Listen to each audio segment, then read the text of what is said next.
imishahara y'abakozi ba leta watanguye 2016 niho haca hagarara bimwe twita ANAR hamwe na avancement no kugenda umuntu araduga amapete mu kazi. Rero kuvyerekeye abakozi bagengwa n'itegeko biraba abakozi ba leta statut général des fonctionnaires iyo ajustement giraba gushika uno mwaka turimo, ariko turavye mu bakozi b'ibisata vyigenga barahitati twarabonye ko harimo bamwe bakiri hasi cyane naho bari muri ivyo bisata dufatiye ku mushahara uhabwa umufonctionnaire wa leta. Rero haciye hasohoka itegeko ry'ikiranganje twashize ku mukono na mugenzanje w'ikiga ca leta bisaba ko abo bantu nabo baronka iyo ajustement kugira ngo iyi politique salariale nshasha itangwe kuja mu ngiro nabo baronka aho bahera babe bari kugera rumwe.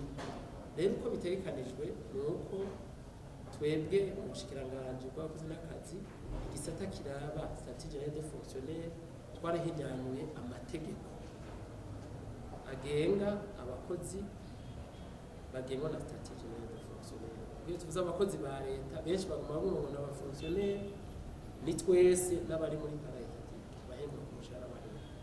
Rero iryo tegeko ryaremejwe n'amashikiranganje tuvuze ko rica mu nama nshingamateka n'abahinza amateka ugashyira ku mukono.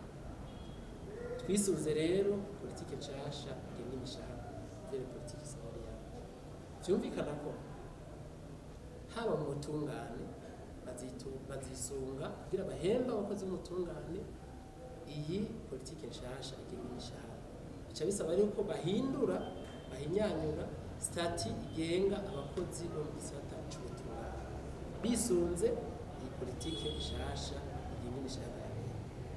Nico kimwe n'ibindi bisata vyose bitagengwa na statut général des fonctionnaires. Aha turavuga amapara étatique za RTNB abakora natwe turayifiza amateri bajya bose bafite amasitati yabo baza kuyasubiramo bisunze itunganya rishasha politike nshasha imishahara y'abakozi ba leta bitandukanye. Rero ntibaca abagengwa na statut général des fonctionnaires oya muga politique nationale salariale iraba abakozi bose umwe wese aravye stati imugenga.